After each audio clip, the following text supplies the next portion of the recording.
Today's subject is 5 great reasons parents are choosing to homeschool. Maybe you're searching for homeschooling for the very first time. And if that's the case, I am so glad to meet you. My name is Amber, and I blog at 200fingersandtoes.com. My blog is full of resources for you and your family, and I know you'll find plenty to give you confidence in the ability to make choices about your children's education. Now, right now, it's spring in Iowa, but maybe you're on the other side of the world and you're looking at the beginning of a new school year. 2 common things are happening in the lives of students and parents at this time of year.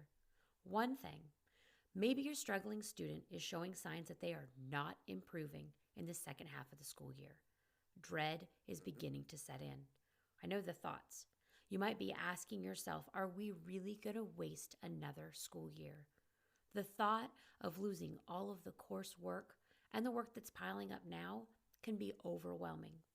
There are great schools out there, and teachers are certainly not given enough credit for the work they're doing. But let's face it, some kids just don't fit the system. The truth is that there are some systems that aren't living up to their own standards. Now, maybe your district is not making the cut for your child. After you've jumped through all the hoops, had all the meetings, and now you find that your child is still failing. Homeschooling can look like a bright ray of hope for some families, or it can look like a life preserver being thrown your way and you're hoping to catch it in time. Take heart, dear parent. I was a second semester blues student. I was removed from public school involuntarily in the middle of my same second semester slump in my sophomore year. I understand firsthand the struggle in the transition from public school to homeschooling. The second reason you could be searching for homeschool help is maybe you're in a season of burnout. We all have experienced it from time to time. It's late winter, February in the U.S., and it is the peak season for parents to consider giving up on their homeschooling ideas. Now, the struggle can feel overwhelming. As parents, we carry the weight of our children's education personally, and every setback can feel like a personal judgment on our abilities to teach and to parent. Now, the problem could be as simple as having chosen the wrong type of curriculum. It takes time to figure out how you and your students learn best. Stepping back and reevaluating your progress is a great way to gain clarity and plan for a better outcome in the next semester. Maybe you're experiencing major life changes. A move, financial upheaval, illness, or even a new baby can throw off the best intentions for a productive school year. But there are deeper reasons why school at home could not be working. Real things like postpartum depression, leaving an abusive relationship. Maybe you're experiencing an unwanted divorce, trauma, or the terrible loss of a family member. All of these things can send your homeschool into a tailspin. Now, for some families, these are times to fall back on traditional schooling and rebuild as a family. Healthy relationships and raising children who see that first priority is their health and wellness goes far in telling them about their priority in our lives. I will never advocate for homeschooling at the cost of your relationship with your child or at the cost of your own health. That said, there are times when homeschooling has the greatest benefits for family growth. The individuality homeschooling offers gives opportunities for building resiliency and giving space for recovery in a loving and nurturing environment. Homeschooling allows a family to have a flexible schedule, to travel or maintain academics through sickness or other disruptions. I was so thankful for the fact that we were homeschooling when we experienced a 6-month-long displacement during a whole house renovation. In fact, I wrote a longer blog post about what helped us homeschool while displaced to share with families suffering from the recent major hurricanes. I'll leave the link in the show notes for you. Another reason for struggling that homeschool parents experience is in relationships. Often, when a parent brings a struggling student home for school, there is already a lot of frustration on both sides. Your child might have a preconceived disposition towards school. This can create a struggle when parents give up paying jobs and personal goals to help their struggling student. Gratitude is not often the common language of the teenager. This is a time when school might need to take a back seat to relationships, building trust, love, and mutual respect. If the early work of creating strong boundaries, schedules, and clear expectations has not been done by 12, you're going to have a struggle. There is no way to fix this but to humbly acknowledge that there's going to have to be a rebuilding of your family as you know it. I highly recommend reading anything by Dr. Henry Cloud and John Townsend, the authors of Boundaries and many other books, as well as Jim Fay from the Love and Logic Institute. They have helped me a ton in building a path to strong parenting that leads to good relationships. And it's evidenced by the great relationships I have with my college-age students today. Now, whatever's causing the struggle, know that you're not alone. You're not the first homeschool parent to feel like they're failing their kids. You have to remember your goals. And it will help you to get back on track and remember the reasons that you chose to homeschool in the first place. So, what do homeschool families look like? First of all, you may hear that not many people homeschool, but I'm telling you, it is a growing demographic. You're in great company. Homeschool growth is exploding. In 2016, there were 2.3 million kids in the United States homeschooling, and it was growing at a rate of 6%. That's the fastest growth model of education right now. So if you're thinking about homeschooling, you're not alone, and you're not that weird. So what does this growth mean to you and me as a homeschooling community? Well, it means quite a few things. One thing it means is more support for homeschooling families like you and me. Companies are creating tools we can use. Communities are growing, and not just online communities, but in the real world around you. Homeschool co-ops, community groups, and support is readily available in your own state and likely in your town or a town nearby. I recently read an article by Business Insider, and it talked about the 5 reasons why homeschooling is the best model to educate your child. The number one reason they talked about was that personalized learning is the best method to teach a student. Now, what does that mean in real life? It means that in our homeschool, we can direct our learning experience to make sure that it fits each individual student. Now, this is something that no classroom can ever offer. Not only do I homeschool, but I homeschool 10 children. Now, my students are very different, not only in the way that they learn, but in the way that they communicate, and also in what they like to express themselves in with their education. By homeschooling, I have been able to use the same curriculum in dynamically different ways to meet each one of their educational needs without losing my mind. Every time I tell people that I homeschool 10 kids, they think I'm highly organized or very structured. If you know me, you know I am not the most organized. I struggle with our ever-changing structure. Still, I'm glad to be able to homeschool because it meets my kids' educational needs in the best way that we can discover together. In our homeschool, we can give our kids the opportunity to study the things they're interested in, which brings me to the number 2 reason that Business Insider said homeschooling is the best way to educate children. Homeschooling lets your children go deeper in the subjects they care about. Now, I've seen it in our own school, and I'm sure you can imagine what it would look like if you let your children's interests become creditable. Now, what if they're interested in coding, computer science, games, or technology? What if they could get school credit for learning how those things work? What if they could get credit for their interests? What if they're interested in technology? How about herbs, design, art? If you've read Outliers by Malcolm Gladwell, you'll be well aware of how many leaders, like Bill Gates, who were able to have a large window of concentrated studies in their area of interest. Now, our daughter is a writer.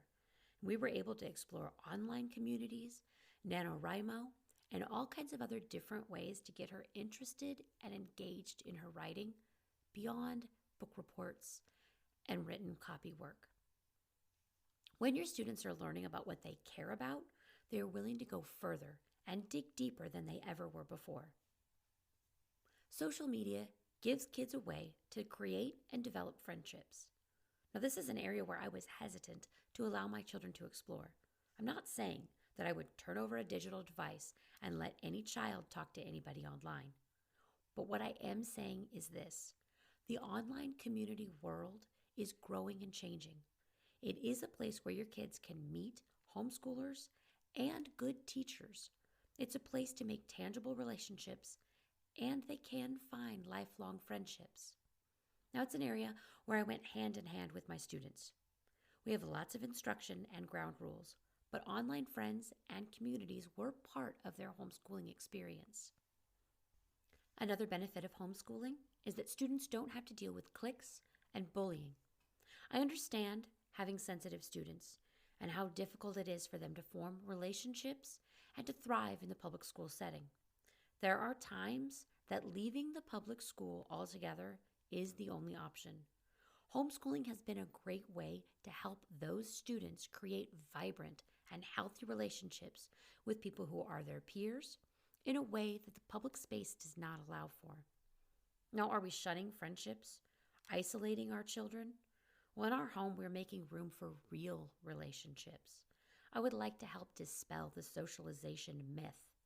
As adults, when was the last time you sat in a room with 30 other 42-year-olds and were forced to become their best friend?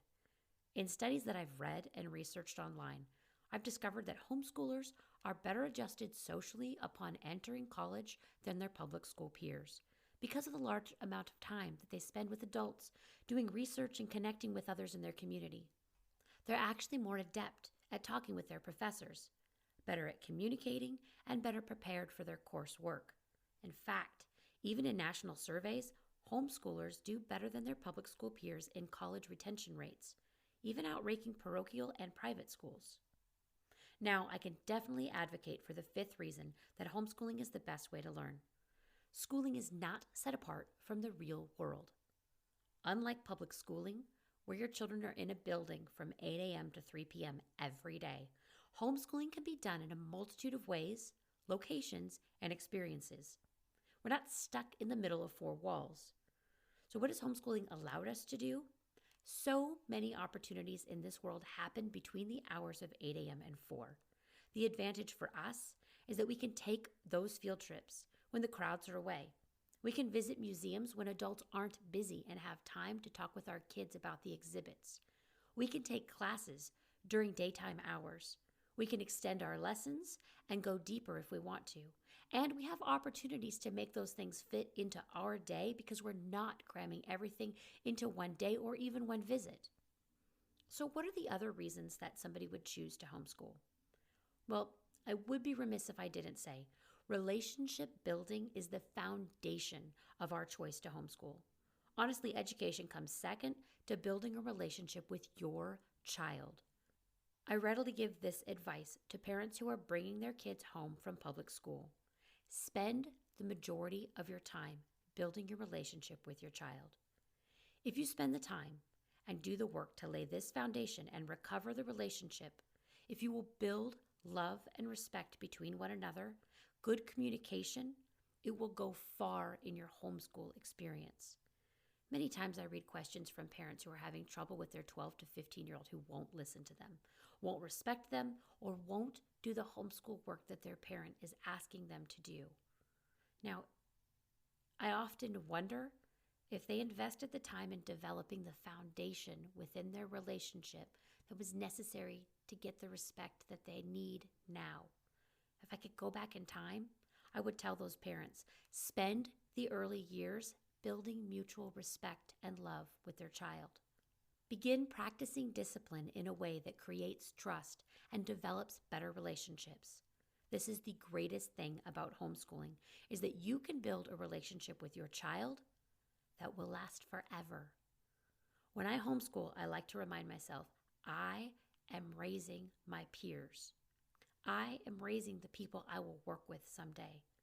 I'm raising the people who will run the world around me, the people who will relay the news, who will share their insights and develop the things that I will need in my future. These are the kinds of people that I want to be around. When I deal with my small children, I want to remember I'm raising my peers. How do I want them to treat me when we're side by side? I remember that I'm a parent, and I understand that discipline within that relationship is important. But if we can continually cultivate loving and respecting relationships between one another, it will go so far in your homeschooling future. Honestly, I believe it's the greatest opportunity availing parents today. Another aspect that makes homeschooling desirable is that it can fit your lifestyle. Now, we've been in the restaurant business for 25 years. If you've worked in the hospitality industry, you will understand that the hours are borderline ridiculous. My husband was a chef. Many of the early years that we had our children, he was gone from 6 a.m. to midnight. It wasn't uncommon for me to load up 5 kids and go sit at the tables at the restaurant at 9:30 at night and hang out with Dad while he was closing the restaurant down. The beauty of homeschooling was not having to have everyone ready for the bus the next day at 6:30 in the morning. We had the flexibility to live life on our own terms. Hours in the day were just what we needed them to be. In fact, isn't that exactly what entrepreneurial families are trying to accomplish? To break free of the 9-to-5 narrative and live a life on their own terms? So it makes sense that homeschooling is an extension of that very mindset. It flexes according to your needs. We are developing within our children the ability to think outside of the box and find creative ways to problem solve when we help them see that our day can be flexible to meet our own needs. Now, another reason to choose homeschooling is educational outcomes. Even though I'm a strong Christian blogger, that's not the reason I first chose to homeschool. Now, my core reason for choosing homeschool is based on my educational experience. I do want my children to inherit my beliefs, and I don't believe the public system is the best place to instill that heart in my children. But I chose to homeschool because the public system didn't work for me. Even though I was a smart kid, I failed out of high school. I didn't succeed within the public system. Now, when my kids were old enough to enter the education system themselves, I knew I would most likely have some who learned like I did, and I didn't want to see the same failures handed down to them. Yes, I could be involved, and yes, I could guide their education, but I knew that by homeschooling, I could create an environment that would give them the best opportunities to succeed and also excel. Now, with 10 students, I have run the entire educational gamut. I had children who learned to read as early as 3 and as late as 9. There is no standard for learning. There are goals and outcomes that we hope for. But to determine that a child must learn a certain skill set to exit a grade level or within a specific time frame is not always conducive to their education. This episode is brought to you by the In Due Season course, where you can build your roadmap for your own personalized homeschool journey. Listen, beginnings are great, and planning for the end is satisfying, but the middle season of homeschooling can be a long and winding, uncharted road. I want to help ensure a strong finish by helping you live well in the middle. In Due Season is a course that helps you with practical lessons, life examples, and encouragement that will serve you from that anxious first day until the moment you walk your child down an aisle in a cap and gown, or send them back to public school because you've resolved the issues that you wanted to work on. Now, simple shifts in your school setup and challenging conversations is what the course is made of, specifically designed to have you get the very best outcome from your homeschooling year. The lessons cover relationship building, like showing love uniquely to your child, creating a school that fits your personal needs by helping you transform the way you approach teaching your children. I want you to create a personalized map that will last you your entire homeschool lifetime. So In Due Season course, where you can join us to explore several other vital and powerful truths that will ensure that this will be your best school year ever. My heart's desire is that you never lose sight of the end of the road in your homeschool journey. And we want to help ensure a strong finish by helping you live well in the middle. You can find out more about the In Due Season course at indueseason.net. Now, to recap, who are the kinds of parents who would choose to homeschool? Well, There are a lot of them. It's a growing demographic, so you're not alone. There are many reasons that parents are choosing homeschooling today. The reasons are diverse as their kids. Some are looking for educational choice and the opportunity to study subjects that are of interest to their children and to themselves. Maybe to escape an environment of cliques and bullying, to go deeper in their education, to create deep and lasting relationships with friends and family. All of these are common reasons to homeschool. Homeschooling allows your relationship with your child to be your number one priority. It provides an excellent environment to repair and develop your relationship with your child. Maybe fitting your lifestyle is necessary, and homeschooling provides a place for that. Perhaps you're hoping to achieve educational outcomes that are different from your personal experience. No matter the reasons why you're exploring homeschooling, this mini capsule series that we've created is going to explore a fast track to a homeschool startup. In this first episode, we talked about the reasons parents would choose homeschooling. In this next episode, we are going to talk about what to do before you choose a curriculum, the kinds of things that you need to know and to discover before. In the third episode, we will talk about what you physically need to homeschool. Are you overwhelmed by the decisions you're trying to make? Do you think it'll be too expensive or too detailed? You can do this, and I will encourage you along the way. Any family living on any income can choose to homeschool affordably. I will show you how we've done it and share the tools and opportunities that we've taken advantage of along the way. In the fourth episode, we will share how high school is nothing to fear. One of the biggest reasons that causes many parents to reject the idea of homeschooling is teaching high school. They're afraid they'll get through elementary okay, but hit high school and not know what to do. Listen, I'm a high school dropout. I made it halfway through my sophomore year, and yet I successfully completed a college degree. High school teaching is not an insurmountable obstacle. There are curriculums out there that make giving your child the education that they deserve and the one that you want easier and obtainable. Episode 4 will provide tools and encouragement that will let you know beyond a shadow of a doubt that you can successfully teach high school without a fear. Now, can you identify with any of these reasons of why you're looking to homeschool? Did this podcast stir up that desire to explore homeschooling deeper? Or did it encourage you to dig deeper on your own and want to reset your homeschool year? I hope so. Stay tuned for the next 3 episodes of our Fast Track Startup, and we'll get you started back on the road to the best homeschool year ever.